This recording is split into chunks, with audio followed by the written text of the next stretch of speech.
తౌడు పోసి కుక్కల కొట్లాట పెట్టినట్టు.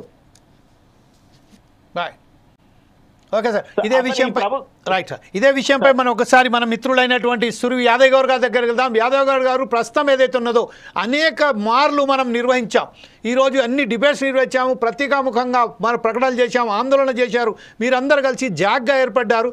జాగ్గా ఏర్పడిన తర్వాత ఈరోజు ఏదైతే 153 కోట్ల రూపాయలు విడుదల చేసి ఒక్కసారిగా మేము ఇచ్చామని ప్రకటిస్తున్న ఈ సందర్భంలో ఆ జాక్ అధ్యక్షులుగా మీరేమంటారండి సార్? దీని తర్వాత లక్ష్మీ నరసింహనాయుడు గారు మీ దగ్గరకు వస్తానండి. మా గౌడ్ గారు చెప్పండి సార్. యాదవ్ గౌడ్ గారు, మీ ఫోన్ అన్మ్యూట్ చేయండి సార్, మీ ఫోన్ అన్మ్యూట్ చేయండి sir please. Hello, yes sir, we're getting you, go ahead, మాట్లాడండి సార్. 4TV ప్రేక్షకులకు కానీ, మా వీక్షిస్తున్న వాళ్ళ ప్రజలకు కానీ, మీ టీవీ మొత్తం యజమాన్యానికి కానీ, ముందుగా మా సర్పంచుల సమస్యల మీద 3-4 సార్లు డిబేట్ పెట్టి మా సమస్యను ప్రజలకు వివరించాలన్నందుకు మిమ్మల్ని అభినందిస్తున్నా.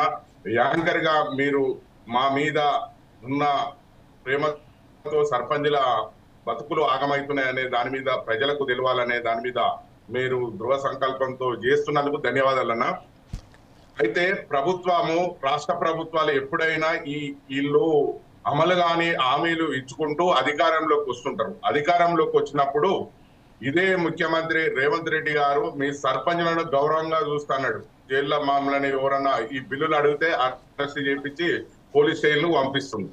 ఇంకా ఏమన్నా ఉంటే సర్పంచుల మీద ఎట్లా ఉన్నదంటే, గతంలో ప్రభుత్వంలో మీరు పనిచేసిన వాళ్ళు, మీరు అనేక రకాలుగా కేసీఆర్ చేసిన ఆనవాళ్లే కనపడుతున్నాయి.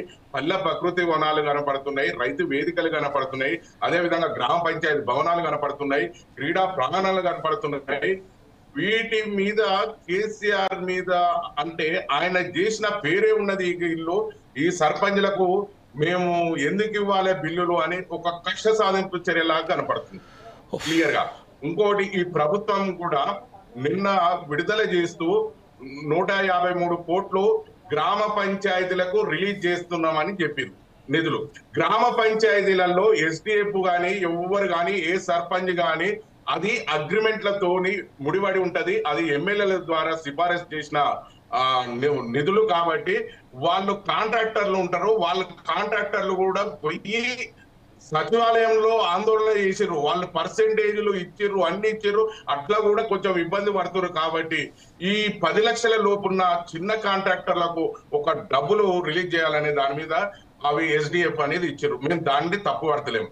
కానీ గ్రామ పంచాయతీలలో మేము చేసిన పనులు ఎట్లాంటివి అంటే, మేము గ్రామ పంచాయతీ పాలకవర్గం ద్వారా తీర్మానం చేసి మేము వచ్చే స్టేట్ ఫైనాన్స్ నుంచి ప్రతి నెల పడే ఫైనాన్స్ నుంచి మాకు ఇన్ని డబ్బులు పడతాయి అనే దాని మీద ఆ డబ్బులు అంచనాలు వేసుకొని మేము పనులు చేయడం మొదలు పెట్టాం. ఆ పనులు చేసినవి కూడా ఎంబీ రికార్డులు అయినాయి, ఏఈడి చెక్ మేజర్లు అయినాయి. మేము అనేక సార్లు ఎస్ఎఫ్సి నిధులు ఈ ప్రభుత్వం వచ్చినప్పటి సంది కూడా స్టేట్ ఫైనాన్స్ నుంచి గ్రామ పంచాయతీలకు పెండింగ్ బిల్లుల మీద కానీ, గ్రామ పంచాయతీ నిధులు కానీ ఇవ్వకపోవడం అంటే దురదృష్టకరం. ఈ ప్రభుత్వమే అనుకుంటా, దేశంలో ఎక్కడ లేదు ఇంత అధ్వానంగా ఈ పరిపాలన. గతంలో ఉన్న కాంగ్రెస్ ప్రభుత్వంలో కూడా కనీసం 3 నెలలకు ఒకసారన్నా డబ్బులు వేసేది. ఆ పరిస్థితి లేకుండా ఇప్పుడు వీళ్ళు వచ్చి 17 నెలల సంది డబ్బులు ఇవ్వకుండా గ్రామ పంచాయతీల పరిపాలన నిర్వీర్యం చేసే దాంట్లో ప్రధానమైన ఈయన ముఖ్యమంత్రి రేవంత్ రెడ్డి అనుకోవచ్చు. ఇట్లా చూసుకుంటా పోతుంటే నిన్న వీళ్ళ ప్రకటన చేయంగానే ఇప్పుడు మాట్లాడుతున్న మా సోదరులు అలా ఉన్న వాళ్ళు కూడా అప్పులు చేసి పనులు చేసిన వాళ్ళు బిల్లులు రిలీజ్ అనగానే వాళ్ళ ఇండ్ల కాడ వచ్చి లైన్ కట్టి ఈ సర్పంచ్ ఎక్కడ ఏంది అంటే, మేము సర్పంచ్ పోయి ఏమో మేము మండల పరిషత్ ఎంపీడీఓ ఆఫీస్ లో అదే విధంగా మేము సెక్రటరీ లోని అదే విధంగా డిపిఓ ఆఫీసు మేము తిరిగి మా బిల్లులు పడ్డాయా సార్ అని అడుగుతున్నాం. వీళ్ళు అప్పులు వచ్చేమో మా ఇండ్ల కాడ ఉన్నారు, పైసలేమో అక్కడ వడలేదు అని చెప్తున్నారు. మరి ఇంత అయోమయానికి గురి చేస్తున్న ఈ ప్రభుత్వం ఏంటంటే ఒక కక్షపూర్వకంగా ప్రజలతో వీళ్ళు ఏంటంటే సర్పంచులు పెండింగ్ బిల్లులు రిలీజ్ చేసినామని చెప్పుకుంటే మేము స్థానిక సంస్థల ఎన్నికలు జూన్ లో పెడతారని వార్తలు వస్తున్నాయి. అంటే జూన్ లో ఎన్నికలు పెట్టాలంటే ఈ రకంగా ప్రజల్ని డైవర్ట్ చేయాలి, ఈ సర్పంచ్ల సమస్యని డైవర్ట్ చేయాలి. బిల్లులు ఇచ్చినాక ఇంకేం లొల్లి అనేది గ్రామంలో ప్రజలు కానీ అందరూ అంటుంటారు. కాబట్టి స్థానిక సంస్థల ఎన్నికలు అట్లా ఆ రకంగా జరుపుకోవచ్చు అనే ఒక కుట్రపూరితమైన వ్యవహారంగా కనపడుతుంది. నిన్న మేము పోయి మాకు రావాల్సిన పెండింగ్ బిల్లుల మీద ఒక శ్వేతపత్రం రిలీజ్ చేయి, మేము ఎస్ఎఫ్సి నుంచి ఇన్ని రావాలి ఒక గ్రామానికి, మాకు మహాత్మా గాంధీ జాతీయ ఉపాధి హామీ పథకం ద్వారా ఇన్ని పనులు చేసినాం. అదే విధంగా మేము సిడిఎఫ్ కొన్ని ఉన్నాయి, అవి జనరల్ ఫండ్ నుంచి చెక్కులు జనరేషన్ అయ్యి మా డబ్బులు మేము ఊళ్ళల్లో వసూలు చేసినవి కూడా చెక్కులు కొట్టించి జనరేషన్ అయిన చెక్కులు కూడా ఫీజింగ్ లో పెట్టిరు. గతంలో ఫీజింగ్ లో ఉన్నప్పుడేమో వీళ్ళు చెప్పారు ఇయ్యాల వీళ్ళు 11 6 నెలలు 7 నెలలు గతంలో ఉంటే ఇప్పుడు వీళ్ళు వచ్చినాక 14 నెలలు అవుతుంది, 17 నెలల దాకా ఇట్లనే ఫీజింగ్లు ఉన్నాయి. అంటే చెక్కులు మొత్తం ఫీజింగ్ లో పెట్టి దాన్ని ఎన్నడో ఆ ఫీజింగ్ ఎత్తివేసినాక మేము బిల్లులు రిలీజ్ చేసామంటే అని గొప్పలు చెప్పుకుంటున్నట్టు కనపడుతుంది. మేము క్లియర్ గా చెప్తున్నాం, ఇప్పటికైనా మేము మా బిల్లులు చెల్లించినాకనే స్థానిక సంస్థ ఎన్నికలు నిర్వహించాలి.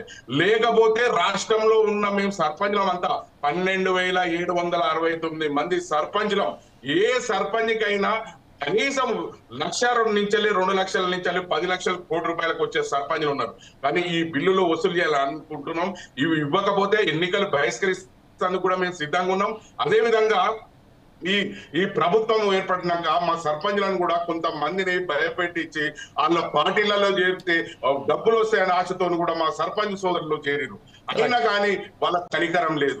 ఏ రకంగా చూసుకున్నా ఎట్లా చూసుకున్నా సర్పంచులు అంటే వానవాళ్ళు అక్కడ కట్టించిన నిర్మాణం చేసిన ఒక కేసీఆర్ మీద అంటే ఒక కుట్రపూరితమైన రాజకీయంగా కనపడుతుంది. ఓకే యాదవ్ గౌడ్ గారు మరొకసారి మీ వద్దకు వస్తానండి. ఒకసారి మనం సర్పంచుల ఫోరం అధ్యక్షులైనటువంటి లక్ష్మీ నరసింహారెడ్డి గారి దగ్గరికి వెళ్దాం. లక్ష్మీ నరసింహారెడ్డి